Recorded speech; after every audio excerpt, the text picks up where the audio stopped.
ഒന്നുമില്ല. ഒരു പ്രവാചകൻ പറയാ, കാരുണ്യത്തിന്റെ തിരുദൂതൻ, ലോകം അവസാനിക്കുന്നത് വരെയുള്ള ജനങ്ങൾക്ക് മാർഗദർശിയായ മാതൃകാ പുരുഷോത്തമൻ പറയുന്നതാണ്, സ്ത്രീകൾക്ക് സ്വന്തമായിട്ട് ഒന്നുമില്ല, വളർത്തുമൃഗങ്ങളെ പോലെയാണ്, അവരെ നിങ്ങൾ സ്നേഹിച്ചോ?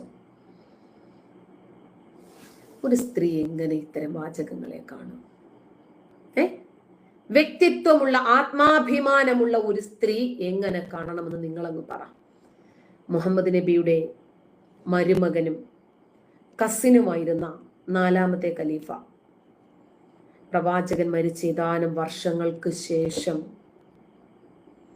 എവരി വുമൺ ഈസ് എവിൾ എന്നാ പറഞ്ഞത്. എങ്ങനെയാ സ്ത്രീകൾ ഈ മതത്തെ ഇത്രയധികം സ്നേഹിക്കുന്നത്? ഒരു പക്ഷേ അർത്ഥമറിയാത്തത് കൊണ്ട്, ആശയം അറിയാത്തത് കൊണ്ട്, ഈ മതത്തെക്കുറിച്ച് കൂടുതൽ അറിയാത്തത് കൊണ്ട്. അറിയുന്നവർക്ക് ഒരിക്കലും ഈ മതത്തെ അംഗീകരിക്കാൻ കഴിയും.